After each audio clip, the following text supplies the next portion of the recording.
महाभारत में द्रौपदी की भूमिका बहुत ही अहम थी।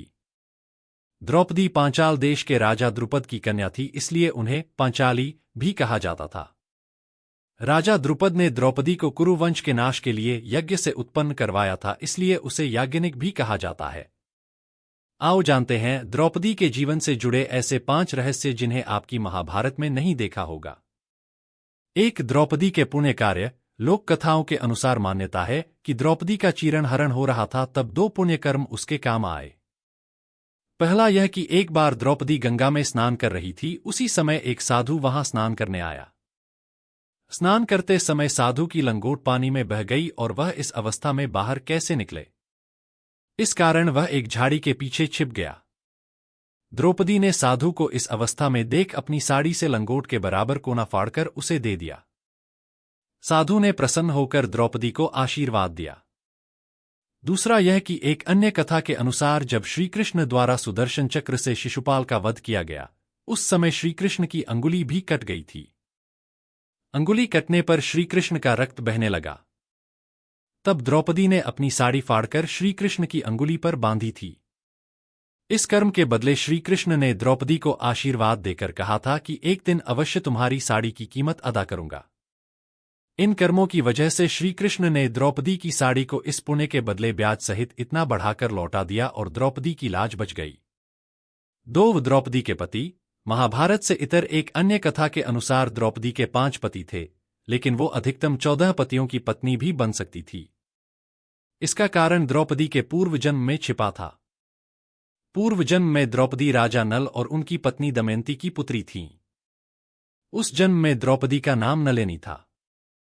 नलिनी ने भगवान शिव से आशीर्वाद पाने के लिए कड़ी तपस्या की। भगवान शिव जब प्रसन्न होकर प्रकट हुए तो नलिनी ने उनसे आशीर्वाद मांगा कि अगले जन्म में उसे 14 इच्छित गुणों वाला पति मिले। यद्यपि भगवान शिव नलिनी की तपस्या से प्रसन्न थे, परंतु उन्होंने उसे समझाया कि इन 14 गुणों का एक व्यक्ति में होना असंभव है। किंतु जब नलिनी अपनी जिद पर अड़ी रही तो भगवान शिव ने उसकी इच्छा पूर्ण होने का वरदान दे दिया। इस वरदान में अधिकतम 14 पति होना और प्रतिदिन सुबह स्नान के बाद पुण्य कुनारी होना भी शामिल था। इस प्रकार द्रौपदी भी पंचकन्या में एक बन गईं। नलिनी का पुनर्जन्म द्रौपदी के रूप में हुआ।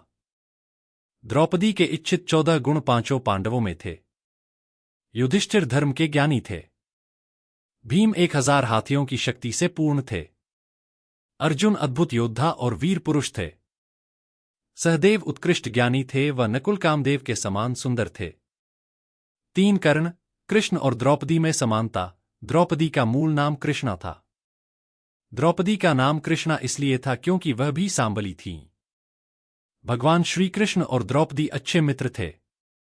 कहते हैं कि भगवान श्रीकृष्ण की मांसपेशियां मृदु परंतु युद्ध के समय विस्त हो जाती थीं, इसलिए सामान्यत लड़कियों के समान दिखने वाला उनका लावण्यमय शरीर युद्ध के समय अत्यंत कठोर दिखाई देने लगता था। कहते हैं कि यही खासियत कर्ण और द्रौपदी के शरीर में भी थी। 4. द्रौपदी चाहती थी श्रीकृष्ण को। ऐसी भी किंवदंती है कि पांडव और कर्ण से पूर्व द्रौपदी कृष्ण चाहती थी, पर इसमें सच्चाई नहीं है। वह उससे शादी करना चाहती थी क्योंकि कृष्ण सभी सर्वश्रेष्ठ थे। द्रौपदी की एक दासी थी जिसका नाम नितंबिनी था। वह कृष्ण की सारी खबरें उनके पास ले आती थीं और कृष्ण खुद जानते थे कि द्रौपदी उनको चाहती है, लेकिन एक दिन एक भेंट में श्रीकृष्ण ने द्रौपदी के समझाया और उन्हें अर्जुन के बारे में बताया। कहा कि अर्जुन इंद्र का पुत्र है, अर्थात वह देवपुत्र है। वह आर्योपुत्रों में सर्वश्रेष्ठ है। इस तरह द्रौपदी का मन श्रीकृष्ण ने अर्जुन की ओर मोड़ दिया और दोनों मित्र बन गए। यह भी कहते हैं कि द्रुपद चाहते थे कि उनकी पुत्री द्रौपदी का विवाह आर्यावर्त के सर्वश्रेष्ठ योद्धा से हो, जो द्रोण को पराजित कर सके। उन्होंने सबसे पहले अर्जुन के बारे में सोचा, परंतु उनको पता चला कि अर्जुन की मृत्यु वारणावत में अग्निकांड में हो गई है, इसलिए उन्होंने दूसरे योद्धाओं के बारे में विचार किया। तब उनका ध्यान यादवों के एक क्षत्र नेता कृष्ण की ओर गया। उन्होंने कृष्ण को पांचाल आमंत्रित किया और उनके आने पर उनसे अपनी पुत्री द्रौपदी का पाणिग्रहण करने की प्रार्थना की। लेकिन जब कृष्ण को पता चला कि द्रुपद का असली उद्देश्य द्रोण से अपने अपमान का बदला लेना है और इसके लिए अपने जामाता का उपयोग करना चाहते हैं, तो कृष्ण ने उनकी पुत्री के साथ विवाह करने से विनम्रतापूर्वक मना कर दिया, क्योंकि वे स्वयं को किसी के व्यक्तिगत प्रतिशोध का मोहरा नहीं बनने देना चाहते थे। कृष्ण के अस्वीकार से द्रुपद बहुत निराश हुए। उनकी निराशा को देखते हुए कृष्ण ने उनसे कहा कि मैं द्रौपदी के योग्य सर्वश्रेष्ठ वर का चुनाव करने में आपकी सहायता कर सकता हूं। द्रुपद ने उनका प्रस्ताव स्वीकार कर लिया या यह भी कहा कि मुझे ऐसा योद्धा चाहिए जो द्रोण को पराजित करके उनके अपमान का बदला चुका सके। तब उन्होंने सलाह दी कि द्रौपदी के स्वयंवर में धनुर्वेद की एक बहुत कठिन प्रतियोगिता रखिए। जो उस प्रतियोगिता में विजयी होगा वह सर्वश्रेष्ठ धनुर्धर होगा। उसके साथ द्रौपदी का विवाह करके आप अपनी इच्छा पूर्ण कर सकते हैं। इसके बाद की कहानी तो आपको पता ही है। डॉक्टर राम मनोहर लोहिया अपने एक लेख में कहते हैं कि महाभारत का नायक कृष्ण और नायिका कृष्णा, द्रौपदी। द्रौपदी तो कृष्ण के लायक ही थी। अर्जुन समेत पांचों पांडव उसके सामने फीके थे।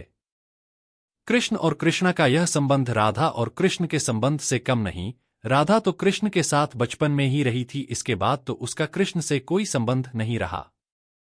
कहते हैं कि वर्षों बाद राधा बस एक बार वह द्वारिका आई थी, फिर उसके बाद उनकी कभी मुलाकात नहीं हुई। द्रौपदी का श्री कृष्ण से संबंध बहुत ही आत्मीय था, लेकिन भक्तिकाल के कवियों ने इसकी उपेक्षा की और राधा को ज्यादा महत्व दिया। 5 द्रौपदी का जीवन। द्रौपदी ने 5 पुरुषों से विवाह किया था। भरी सभा में उसका चिरहरण हुआ। मत्स्य वंश के राजा कीचक ने द्रौपदी के साथ जबरदस्ती करना चाही थी। बाद में सभी पांडवों ने अन्य महिलाओं से विवाह करके अपन अलग परिवार बसा लिया था। द्रौपदी ऐसे समय अकेली रह गई थी। पांडवों से द्रौपदी के 5 पुत्र हुए। अज्ञातवास के दौरान जब द्रौपदी को रानी सुदेशना की दासी बनना पड़ा था। कहते हैं कि द्रौपदी का जन्म यज्ञ से हुआ था, इसीलिए उसे याज्ञनी कहा जाता था। द्रौपदी को पंचकन्याओं में शामिल किया गया है। पुराणानुसार 5 स्त्रियां विवाहिता होने पर भी कन्याओं के समान ही पवित्र मानी गई हैं। अहिल्या, द्रौपदी, कुंती, तारा और मंदोदरी। द्रौपदी ने 5 लोगों को अपना पति बनाया था, जो कि एक बहुत ही बड़ा कदम था। 5 पुरुषों से विवाह करने के बाद भी द्रौपदी ने अपनी पवित्रता और चरित्र को समाज के समक्ष सही सिद्ध किया। कहते हैं कि द्रौपदी के कारण ही महाभारत का युद्ध हुआ था। द्रौपदी का संपूर्ण जीवन उथल पुथल भरा रहा है।